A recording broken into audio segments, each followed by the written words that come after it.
Om Shanti. Good morning. आज 28 अक्टूबर 2024 परमात्मा के महावाक्य हैं। मीठे बच्चे, सतगुरु की पहली श्रीमत है, देही अभिमानी बनो, देह अभिमान छोड़ो। बाबा कहते हैं स्वयं को आत्मा समझो, देह अभिमान को छोड़ो। आज का प्रश्न है, इस समय तुम बच्चे कोई भी इच्छा व चाहना नहीं रख सकते हो, क्यों? अभी संगम युग पर बाबा कहते हैं कोई भी इच्छा व चाहना नहीं रखो, क्यों? उत्तर है, क्योंकि तुम सब वानप्रस्थी हो। तुम जानते हो इन आंखों से जो कुछ देखते हो वह विनाश होना है। बाबा कहते हैं अंतिम समय है, माना वानप्रस्थी हो, आत्माओं का लास्ट जन्म है। तो बाबा कहते ये जो देख रहे हो सब विनाश होने वाला है। अब तुम्हें कुछ भी नहीं चाहिए, अंदर की सारी इच्छाएं समाप्त हो जानी चाहिए। अब तुम्हें कुछ भी नहीं चाहिए, बिल्कुल बेघर बनना है। बुद्धि से बाबा कहते क्या बन जाओ? बिल्कुल बेघर बन जाओ, मेरा कुछ भी नहीं। अगर ऐसी कोई ऊंची चीज पहनेंगे तो खींचेंगे। ऊंची चीज माना कोई अगर महंगी चीज हम पहनते हैं, अगर गुम हो जाती है या कहीं रख देते हैं, भूल जाते हैं, तो उसमें ही फिर बुद्धि लगी रहती है। इसलिए बाबा कहते हैं ऊंची चीज पहनेंगे तो वह खींचती रहेंगी, फिर देह अभिमान फंसते रहेंगे। इसमें ही मेहनत है। जब मेहनत कर पूरे देही अभिमानी बनो तब विश्व की बादशाही मिलेगी। मेहनत है, बाबा कहते हैं विश्व की बादशाही ऐसे ही नहीं मिल जाएगी। उसके लिए क्या करना पड़ेगा? स्वयं को आत्मा समझने की मेहनत करनी पड़ेगी। पूरा देही अभिमानी बनो तब विश्व की बादशाही मिलेगी। आज मिलेगा खाना के लिए मुख्य सार पहले पॉइंट।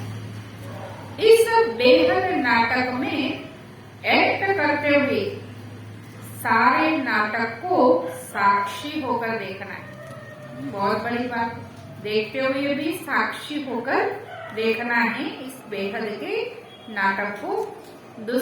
इसमें मूंझना नहीं है, देखना है पर इसमें मूंझना नहीं है। इस दुनिया की कोई भी चीज देखते हुए बुद्धि में याद ना आए। देख रहे हो पर बाबा कहते हैं साक्षी होके देख रहे हो, उसको बुद्धि से पकड़ के नहीं रखना है। इसलिए बाबा कहते हैं बुद्धि से बोलना है। दूसरी पॉइंट है, अपने आसुरी स्वभाव को बदल देवी स्वभाव बनाना है। हर एक व्यक्ति में आसुरी और देवी दोनों तत्व पड़े हुए स्वभाव में।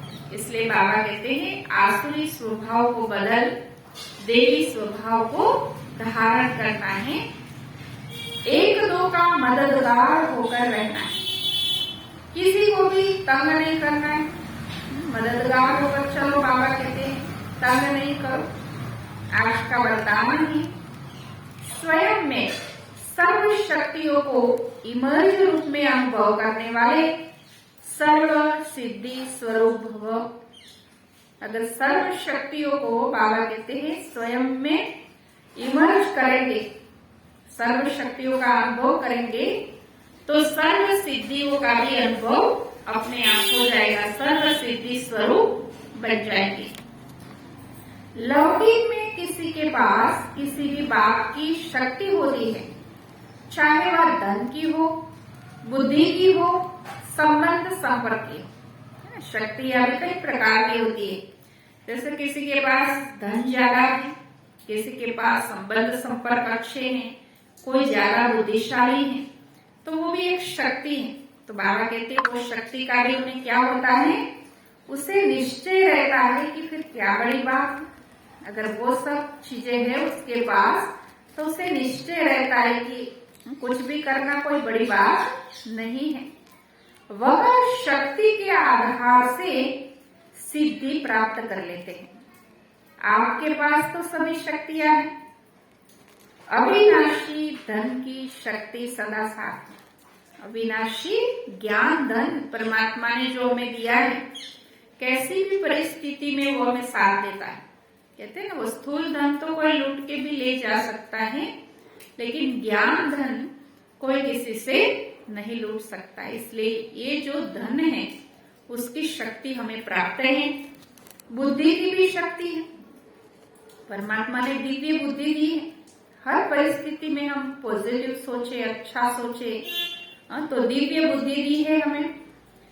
तो पोजीशन की भी शक्ति दी है। कितनी ऊंची पोजीशन, देखो परमात्मा ने हमें कितने सारे स्वमान दिए हैं, तो पोजीशन की भी शक्ति है। सर्व शक्तियां आप में, सिर्फ क्या करना है, इन्हें इमर्ज रूप में अनुभव करो। ये है वो इमर्ज रूप में हमें अनुभव करना है। तो समय पर विधि द्वारा सिद्धि प्राप्त कर सिद्धि स्वरूप बन जाएंगे ना। उसको अगर अनुभव करेंगे तो विधि से करेंगे तो सिद्धि प्राप्त हो जाएंगे। इसलिए विधि से करो तो बाबा कहते हैं सिद्धि अपने आप मिल जाएंगी। आज का स्लोगन है, मन को प्रभु की अमानत समझकर उसे सदा श्रेष्ठ कार्य में लगाओ। मन जो है उसे कहाँ लगाना है, वो हमें कब याद रहेगा, जब उसके प्रभु की अमानत समझेंगे कि मन प्रभु की अमानत है, तो उसे हमें हमेशा श्रेष्ठ कार्य में ही लगाना है ना। ये हमें याद रखना है। अच्छा, ओम शांति।